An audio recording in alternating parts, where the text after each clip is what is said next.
അസ്സാം വലൈക്കും. പ്രിയപ്പെട്ട സുഹൃത്തുക്കളെ, നമ്മൾ ഒട്ടുമിക്ക ആളുകളും വിദേശ യാത്രകൾ നടത്തുന്ന ആളുകളാണ്. അപ്പോൾ നമ്മൾ ഈ വിദേശ യാത്രകൾ നടത്തുമ്പോൾ ഇന്നത്തെ സാഹചര്യത്തിൽ ഫ്ലൈറ്റ് എക്സ്പെൻസൊക്കെ വളരെ കൂടുതലാണ്. ബഡ്ജറ്റബിളായ ഫ്ലൈറ്റുകൾ വളരെ കുറവാണ്. അതുമായി റിലേറ്റഡ് ആയിട്ടുള്ള ഒന്ന് രണ്ട് കാര്യങ്ങൾ സൂചിപ്പിക്കും.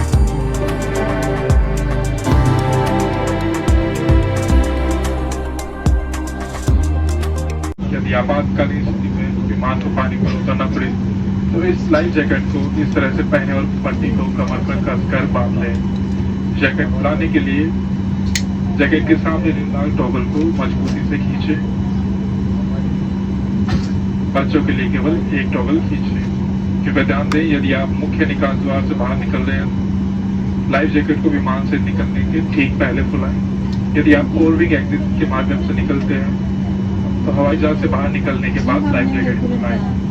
आपकी लाइफ जैकेट को अधिक फुलाने के लिए इस नली में हवा भरें, जिससे पूरी तरह से फुलाया जा सकता है। पानी के संपर्क में आते ही बत्ती जल जाएगी।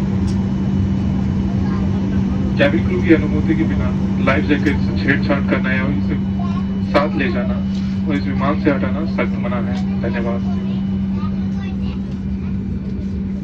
ഫ്ലൈറ്റിൽ തീരെ ആളില്ലാതെ പറന്നാലും ഫ്ലൈറ്റ് കമ്പനികളൊന്നും അവരുടെ ടിക്കറ്റ് നിരക്കുകൾ യാതൊരുവിധ കുറവും വരുത്തുന്നില്ല. അതുപോലെ തന്നെ ഫ്ലൈറ്റിൽ ലഭ്യമായിക്കൊണ്ടിരിക്കുന്ന സർവീസുകളൊക്കെ വെട്ടിച്ചുരുക്കി യാത്രക്കാരെ പൂർണ്ണമായി അവഗണിച്ചുകൊണ്ടാണ് പല എക്കണോമിക്കൽ വിമാന കമ്പനികളും മുന്നോട്ട് കൊണ്ടുപോയിക്കൊണ്ടിരിക്കുന്നത്.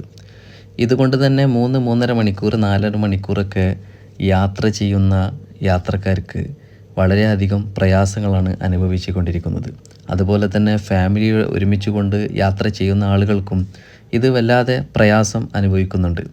അതിനൊക്കെ വേണ്ടിയിട്ട് നമ്മൾ ഒരു ഫ്ലൈറ്റ് യാത്രയിൽ നമ്മൾ പോകുമ്പോൾ ആദ്യമായിട്ട് തന്നെ നമ്മൾ കരുതേണ്ടത് ഭക്ഷണത്തിന് എത്ര നമ്മൾ കണക്ക് കൂട്ടിയാലും ഒരു എക്കണോമിക്കൽ ഫ്ലൈറ്റ് ആണെങ്കിൽ ഡോളർ അനുസരിച്ചാണ് നമ്മൾ ക്യാഷ് കൊടുക്കേണ്ടത്. നമ്മൾ പുറപ്പെടേണ്ട എയർപോർട്ടിൽ നിന്നും നമ്മളുടെ എത്തിച്ചേരേണ്ട എയർപോർട്ടും അതുപോലെ തന്നെ എത്ര സമയമാണോ ട്രാവൽ ചെയ്യുന്നതും അതൊക്കെ മനസ്സിലാക്കിക്കൊണ്ട് മാത്രം അനുവദിക്കപ്പെട്ട ഭക്ഷണ പദാർത്ഥങ്ങൾ മാത്രം നമ്മൾ കയ്യിൽ കരുതുക. അല്ലാത്ത ഭക്ഷണങ്ങൾ കയ്യിൽ കരുതിയാൽ ഒരുപക്ഷെ എയർപോർട്ടിൽ നിന്നും അത് ഒഴിവാക്കപ്പെടേണ്ടതായിരിക്കാം. അങ്ങനെയുള്ള ഭക്ഷണ പദാർത്ഥങ്ങളൊന്നും കയ്യിൽ കരുതരുത്.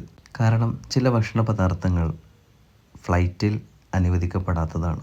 അതുകൊണ്ട് തന്നെ അത്തരത്തിലുള്ള ഭക്ഷണ പദാർത്ഥങ്ങളൊന്നും നമ്മൾ കയ്യിൽ കരുതരുത്. അതുപോലെ തന്നെയാണ് നാം ഏവരും എടുക്കുന്ന എയർ ടിക്കറ്റും. ഇന്ന് നമുക്കറിയാം, നമ്മുടെ കയ്യിലുള്ള മൊബൈൽ ഫോൺ തന്നെ ഏറ്റവും വലിയ ഒരു ഉപാധിയാണ് എയർ ടിക്കറ്റ് എടുക്കാൻ വേണ്ടിയിട്ട് ഉപയോഗപ്പെടുത്തുക എന്നുള്ളത്. അത് നമ്മളിൽ കൂടുതൽ ആളുകളും നമുക്ക് അത് മനസ്സിലാവാതെ പോകുന്നുണ്ട്. നമ്മുടെ കയ്യിലുള്ള മൊബൈൽ ഫോണിൽ നമ്മൾ ഗൂഗിളിൽ പോയിട്ട് ഫ്ലൈറ്റ് എയർ ടിക്കറ്റ് എന്ന് കൊടുത്തു കഴിഞ്ഞാൽ നമ്മൾ പുറപ്പെടേണ്ട എയർപോർട്ടും അതുപോലെ തന്നെ നമ്മൾ എത്തിച്ചേരേണ്ട എയർപോർട്ടും കൊടുത്തു കഴിഞ്ഞാൽ നമുക്ക് കാണാം ഏറ്റവും കുറഞ്ഞ നിരക്കിലുള്ള ഫ്ലൈറ്റ് ഫെയർ നമുക്ക് കാണാൻ സാധിക്കും. അതിൽ നിന്നും തന്നെ ഡയറക്റ്റ് ആ സമയം തന്നെ നമുക്ക് ഫ്ലൈറ്റ് ടിക്കറ്റ് ഇഷ്യൂ ചെയ്യാനുള്ള ഓപ്ഷനുണ്ട്.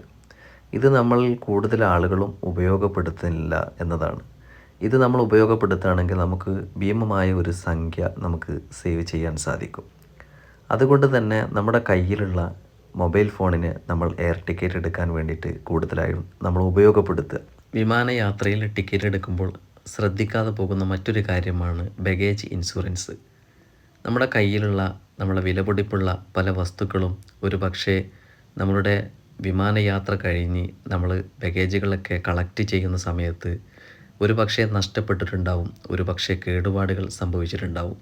ഇതിനൊക്കെ ഇൻഷൂർ ചെയ്യുന്ന ഒരു പദ്ധതിയാണ് ബഗേജ് ഇൻഷുറൻസ്. അതുകൊണ്ട് തന്നെ യാത്രക്കാരായ ആളുകൾ ശ്രദ്ധിക്കപ്പെടാത്ത ഒരു സംഭവം കൂടിയാണ് ഇത്. ടിക്കറ്റ് എടുക്കുന്ന സമയത്താണ് കുറഞ്ഞ സംഖ്യ കൊടുത്തുകൊണ്ട് നമ്മുടെ ബഗേജുകളൊക്കെ ഇൻഷുറൻസ് ചെയ്യുക എന്നുള്ളത്.